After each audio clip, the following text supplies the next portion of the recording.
If you are not able to install Jupyter Notebook in your local system, then you can use Google Colab Notebooks. Google has given us an option to work on Python notebooks online. You can go to Google Cloud and work on these Google Colab notebooks. Simply type Google Colab notebooks, then this window will open. Click on cancel. You will have this home page on Google Colab notebooks. Go to file, open new notebook. You need to obviously log into Google to use this Google Colab notebook.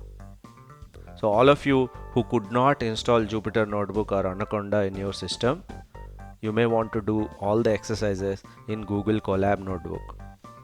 Google Colab Notebook works exactly the same way as our Jupyter Notebook works in our local system. In our local system, we have home. We go to home and open a new Python notebook, and we can change the name of the Python notebook by clicking on its name. This is local notebook. Similarly, we can go to Colab notebook and we can edit, we can code it there as well. This is Colab notebook and you can start coding here.